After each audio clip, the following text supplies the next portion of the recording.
नमस्कार, कशिश न्यूज के digital platform पर स्वागत है आपका। हम बात कर रहे हैं अभी सुबह के टॉप 5 खबरों की, जो अभी तक की सबसे बड़ी राजनीतिक गतिविधियां कह सकते हैं हम, जो अभी तक की बड़ी घटनाएं घटी हैं उस पर डिस्कस करेंगे। तो सबसे पहले हम बात करेंगे झारखंड की। झारखंड में मचे राजनीतिक जो संघर्ष मचा था, जो घमासान था, जिसपे कुछ हद तक चंपई सोरेन के शपथ लेने के बाद कुछ हद तक जिसपे विराम लगा, उसकी बात करते हैं। तो मामला यह है कि आज हेमंत सोरेन से पूछताछ होनी है। हम सब जानते हैं हेमंत सोरेन के लिए जो ईडी के सवालों का उनको आज सामना करना होगा, और कल ही विशेष कोर्ट ने उनको 5 दिनों की रिमांड दी है।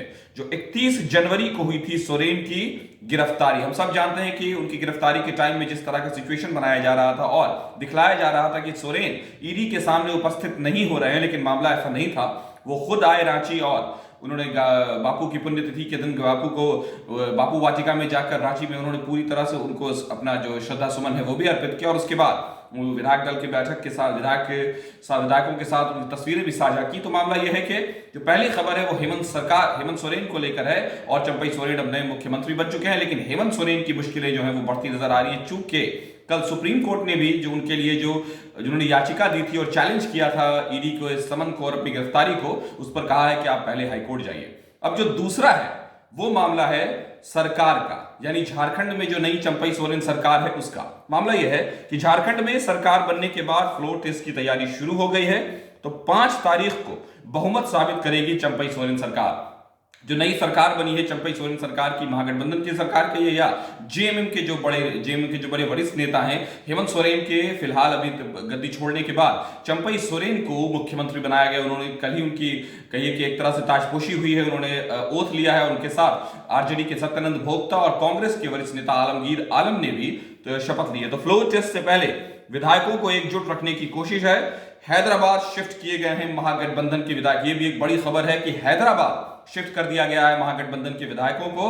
तो ये बड़ी खबर है जो झारखंड से है। अब मामला आता है तीसरी खबर में बिहार का। बिहार में भी राजनीति गरमाई हुई है। बिहार में भी हम जानते हैं बस कुछ दिन पहले ही सरकार बदली है, या कहिए महागठबंधन बदला है, या कहिए गठबंधन बदला है, या कहिए कि डिप्टी सीएम बदले हैं और दूसरे मंत्रालय बदले हैं। मुख्यमंत्री नीतीश कुमार ही है। तो मामला यह है कि बिहार में नई राजनीतिक समस्या शुरू हो गई है। मंत्रिमंडल के विस्तार को लेकर जो है वो पेच फंस गया है। इस बार पूर्व सीएम मांझी के दावे से गतिरोध बढ़ा है। तो डिप्टी सीएम सम्राट चौधरी इसके लिए दिल्ली जाएंगे, इस गतिरोध को सुलझाने के लिए, इस मसले को सुलझाने के लिए आज शाम 6:40 में वो दिल्ली के लिए रवाना हो जाएंगे। बीजेपी आला कमान ने उनको तलब किया है। बीजेपी किसी भी स्थिति में गठबंधन में कोई डिस्टर्बेंस नहीं चाहती है, इसलिए उन्होंने बिहार के बिल्कुल नवनियुक्त जो डिप्टी सीएम है सम्राट चौधरी, उनको आज बुलाया है कि समस्या का हल निकाला जाए। अब जो चौथा मामला आता है वो है बिहार कांग्रेस की आज अहम बैठक है। हम सब जानते हैं न्याय यात्रा चल रही है राहुल गांधी की, और 2024 का लोकसभा चुनाव भी, यानी कि चुनावी वर्ष भी है। हर तरह से ये साल बहुत जरूरी और बहुत अहम है। तो बिहार कांग्रेस की आज अहम बैठक है दिल्ली में। ये बिहार कांग्रेस की बैठक है। आज शाम 5 बजे से होगी पार्टी नेताओं की बैठक। पार्टी अध्यक्ष मल्लिकार्जुन खड़गे के साथ बैठक होने वाली है। तो सभी विधायक और विधान पार्षद इसमें शामिल होंगे। बिहार में राजनीतिक हालात जो बदले, हम सब जानते हैं कि मुख्यमंत्री नीतीश कुमार जिन्होंने इंडी गठबंधन की बुनियाद रखी थी, आज वही उससे अलग हैं। तो उन्हीं सब चीजों पर कि अब क्या स्ट्रैटेजी होगी सीट बंटवारे को लेकर तय है कि गठबंधन अभी भी है, नीतीश कुमार उसमें नहीं है, लेकिन गठबंधन अभी भी, तो सीट बंटवारे वगैरह को लेकर जो मामले हैं वो सुलझाए जाएंगे।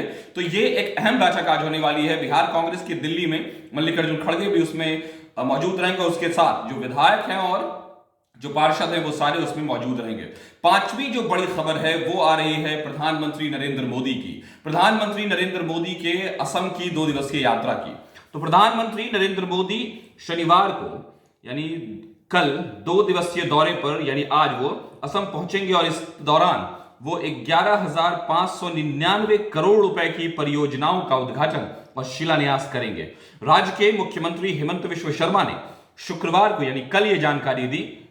उन्होंने मोदी की यात्रा के बारे में दिसपुर के लोक सेवा भवन में एक संवाददाता सम्मेलन को संबोधित करते हुए घोषणा की कि प्रधानमंत्री कल शाम, यानी आज शाम 7:30 बजे गुवाहाटी पहुंचेंगे। उसी दिन, यानी आज, वो भारतीय जनता पार्टी बीजेपी प्रदेश कोर कमेटी के साथ बैठक करेंगे। मुख्यमंत्री ने कहा कि प्रधानमंत्री रविवार सुबह 11:30 बजे खाना पार मैदान में एक आम सभा को संबोधित करेंगे। कार्यक्रम के दौरान वो केंद्र और राज्य दोनों सरकारों द्वारा वित्त पोषित 11,599 करोड़ रुपए की कई परियोजनाओं का उद्घाटन और शिलान्यास करेंगे। उन्होंने कहा कि मोदी की गुवाहाटी यात्रा के दौरान कोई रोड शो नहीं होगा। यह बात भी उन्होंने क्लियर कर दी कि इस बार कोई रोड शो नहीं है। तो ये अभी तक की 5 बड़ी खबरें थी जो हमने आपके साथ साझा की हैं। हमारे साथ जुड़ने के लिए आप हमारे चैनल को अगर YouTube पर देख रहे हैं तो सब्सक्राइब करना ना भूलें, और Facebook पर देख रहे हैं तो हमारे पेज को लाइक करना ना भूलें। बने रहिए कश न्यूज के साथ, हम आपके सामने खबरों की छड़ियां लगाते रहेंगे। नमस्कार।